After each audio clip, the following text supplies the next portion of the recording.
Lo sapevi che a Udine, in via Baviera 30, presso il nostro punto vendita Tutto Giardino, abbiamo installato un distributore H24 di pellet austriaco certificato?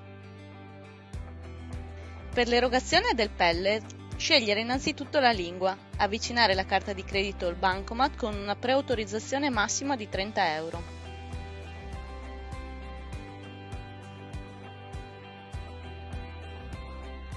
Se sei socio, avrai diritto a delle speciali scontistiche nell'acquisto del nostro pellet.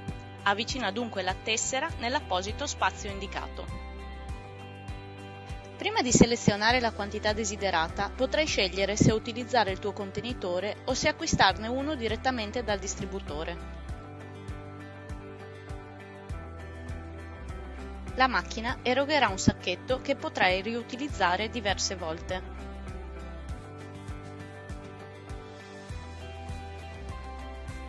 Ora puoi avvicinarti allo sportello di erogazione, estrarre il supporto per il tuo sacco e inserirlo negli appositi ganci.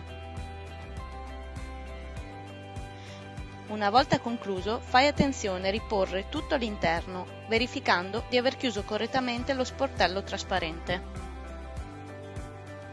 Ora puoi ritornare sul monitor e selezionare la quantità desiderata.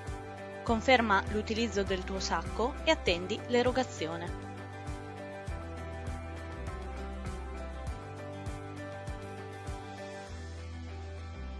Una volta ultimata l'erogazione, potrai riaprire lo sportello, estrarre il tuo sacco e chiuderlo con gli appositi ganci.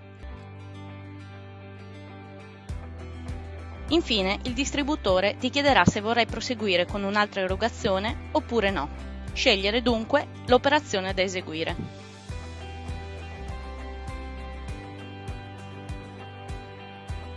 Ora puoi portare il tuo sacco a casa e goderti il caldo della stufa pellet.